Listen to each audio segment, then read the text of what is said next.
лидерот на други коалицијски партнер во владата Али Ахмети со сублимат на предновогодишниот брифинг со новинарите, со сублимат на годината која што изминува. Ахмети вели дека годината била клучна, меѓутоа дека во неа се случиле и некои клучни работи за државата и нејзината стабилност. Ахмети вели дека Македонија де јуре е членка на НАТО, а се донели законот за употребата на јазиците, а овие две работи, вели лидерот на ДУИ Ахмети, се клучни за стабилноста во државата. Она што како тешко и разочарувачко го посочи во изминатава 2019 е бриселското фиаско, кога Македонија повторно остана во чекалницата на Европската Унија и не доби датум за почеток на преговорите. Меѓутоа лидерот на ДУИ вели дека такво нешто се поизвестно е како што вели да се случи во 2020-та. Тој тоа го очекува како клучни за стабилноста на државата. Повторно ги посочи Преспанскиот договор, договорот за добрососедство со Бугарија и секако Охридскиот рамковен договор. Ахмети вели дека датумот за предвремените парламентарни избори 12 април е донесен со консенсус. За него застанале сите лидери и дека тоа е завршена работа. Доколку, како што кажа, некој има амбиции тоа да се промени, а изборите да не се одржат, ќе треба повторно лидерите на партиите да се соберат и со консенсус, меѓутоа и со аргументи да се образложи зошто изборите би требало да се одложат, а сите лидери на партии да се согласат со тоа што вели во овој момент тоа е речиси невозможно. Ахмети не сакаше многу да калкулира со имиња во однос на техничката влада и во однос на станоците кои го очекуваат. Со лидерот на опозицијата Христијан Мицковски вели не се слушнал со премиерот Зоран Заев во однос на името на техничкиот премиер, ниту пак добил официјален предлог, но порачува дека според него најмногу шанси да седне во фотелјата на Илинденска број 2 има актуелниот министер за внатрешни работи Оливер Спасовски.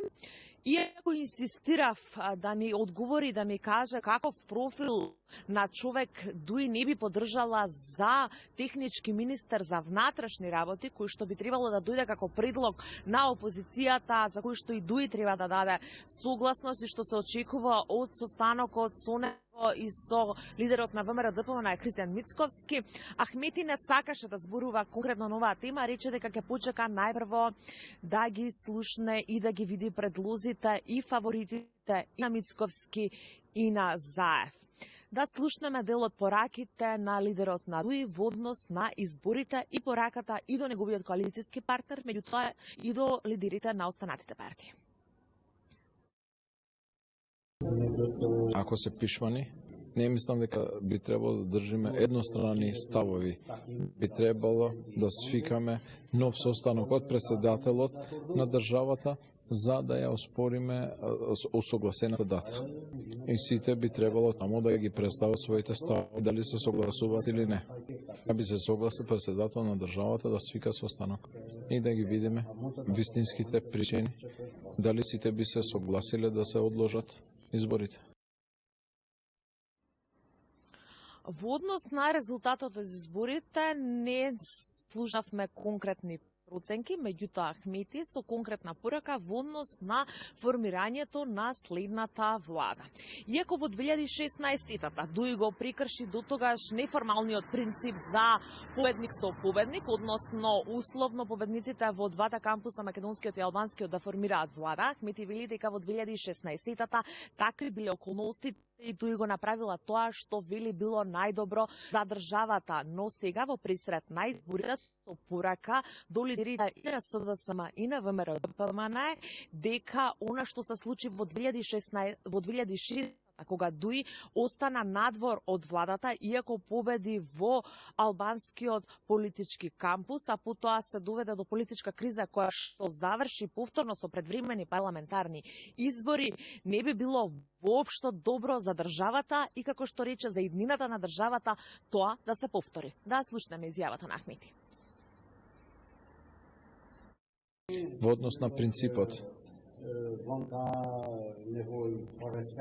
победник со победник, сметам дека земјата има потреба од поголема пошит помеѓу субјектите и дека нема потреба да натоваруваме ситуацијата со ситуации и прашања кои што веќе биле пробани во минатото како нефункционални, како што беше во моментот во 2006 година, кога не беше земена предвид волјата на мнозинството на албанците и тогаш земјата влезе во криза и за 15 години можеше да организираме предвремени парламентарни избори.